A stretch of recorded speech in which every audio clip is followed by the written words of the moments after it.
अध्याय 6 का एग्जाम्पल एक यहाँ पर ये कह रहा है, यदि कोई रेखा त्रिभुज ABC की भुजा AB और AC को क्रमशः D व E पर प्रतिच्छेद करे। यहाँ पर आपको एक त्रिभुज दिख रहा है, इस त्रिभुज का नाम है ABC और एक रेखा है। ये रेखा त्रिभुज की दो भुजा, पहली भुजा AB को बिंदु D पर प्रतिच्छेद कर रही है और दूसरी भुजा AC को बिंदु E पर प्रतिच्छेद कर रही है दो बिंदु पर प्रतिच्छेद। और भुजा BC के समांतर हो, जो रेखा प्रतिच्छेद कर रही है ये वाली रेखा भुजा BC के क्या हो, समांतर हो। ये वाली रेखा भुजा BC के क्या हो, समांतर, आमने सामने हो। तो सिद्ध करो। सिद्ध करना है, ये लेकर के आना है, ये मान लेकर के आना है। क्या सिद्ध करना है? AD बटे AB बराबर AE बटे AC। ये सिद्ध करके लाना है। बहुत आसान सवाल है। सबसे पहले हम लिखेंगे दिया है, हमको जो सवाल में दिया गया है हम वो लिखेंगे। दिया है, क्या दिया गया है हमको? सवाल में दिया गया है कि भुजा BC और DE समांतर है, एक दूसरे के आमने सामने है। DE और BC कैसी है? समांतर है समांतर। और थेल्स प्रमेय में मैंने आपको बताया था कि जब किसी त्रिभुज की एक भुजा के समांतर रेखा, यदि कोई रेखा त्रिभुज की तीसरी भुजा की कैसी हो, समांतर हो, और अन्य दो भुजाओं को भिन्न भिन्न बिंदुओं पर काटे, तो ये भुजाएं कैसी होगी? समानुपात में होती है। मतलब ये बटा ये बराबर ये बटा ये, यही होता है थेल्स प्रमेय के अनुसार। मतलब AD बटे DB बराबर हो जाएगा AE बटे EC। क्या हो जाएगा? AE बटे EC। थेल्स प्रमेय से समझ में आया कि नहीं? आ गया? थेल्स प्रमेय से इनका अनुपात समान हो जाएगा। अब ये बराबर है, ये दोनों बराबर हैं, पलटा सकते हैं। DB पलट के ऊपर आ गया, AD पलट के नीचे चला गया। DB ऊपर आ गया, बटे का बटे, और AD कहाँ आ गया? नीचे। AD कहाँ आ गया? नीचे। बराबर का बराबर। इस तरफ वाले को पलटाया आपने तो इस तरफ वाले को पलटाना पड़ेगा। EC चला गया ऊपर, और AE कहाँ आ गया? नीचे। AE कहाँ आ गया? नीचे। क्लियर? ये भी क्या हो गया? पलट गया। क्लियर?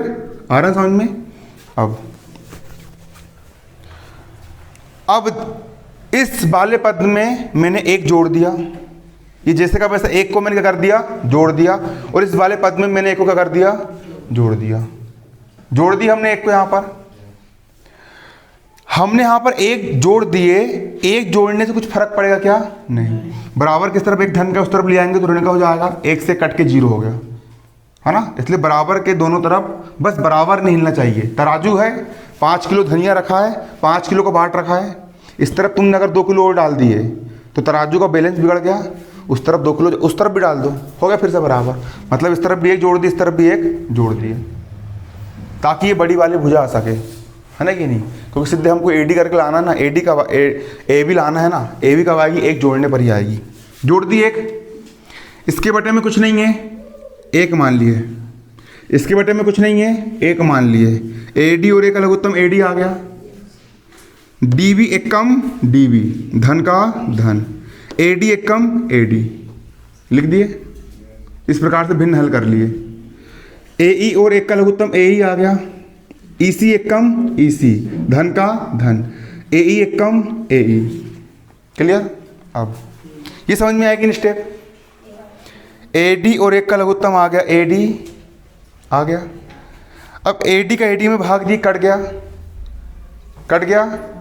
AD एक कम AD एक बार गया, उसे एक का मल्टीप्लाई ऊपर वाले से कर दिए, DB का DB आ गया, धन का धन। और AD यहाँ पर एक है तो यहाँ का AD यहाँ से कर दिया अपन ने, कुछ नहीं करे। AD और एक का लघुत्तम AD आ गया AD, DB का हो गया DB।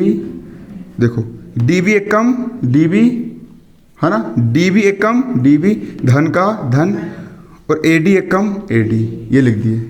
बन जाएगा ऐसे लिखना। AE और एक का लघुत्तम AE आ गया। अब EC एक कम EC हो गया, धन का धन, और AE एक कम कितना हो गया, AE हो गया। बनेगा इतना। इसके बाद यहां पर देखो DB plus AD, DB plus AD, इतना धन इतना को आप इतना पूरा लिख सकते हो, लिख सकते हो ना। तो DB और AD दोनों को जोड़ देंगे तो AB आएगा। इन दोनों का योग कितना हो गया आपका, AB, बटे में AD का यहाँ पर क्या हो जाएगा, बटे में AD। क्या हो गया, अपना पैर अपने पास, डिस्टर्ब नहीं होना चाहिए किसी को। देखो यहाँ पर क्या लिखा है, AE लिखा है, ये हो गया AE, और यहाँ पर EC लिखा है, EC। तो AE और EC इन दोनों को जोड़ दूंगा तो ये पूरा जाएगा AC, आ गया AC। तो AE धन EC को हम क्या लिख सकते हैं, AC लिख सकते हैं। इन दोनों को योग मैंने क्या लिख दिया, AC लिख दिया, बटे का बटे, और AE का यहाँ पर हो गया AE, हो गया। लेकिन सिद्ध तो ये करके लाना है, कुछ नहीं करा। AD को पलटा दिया ऊपर और AB आ गया नीचे, AE चला गया ऊपर और AC आ गया नीचे, यही सिद्ध करना था। आ गया AD बटे AB बराबर AE बटे AC, हो गया सिद्ध। उतारो, उतार तो लिया ना।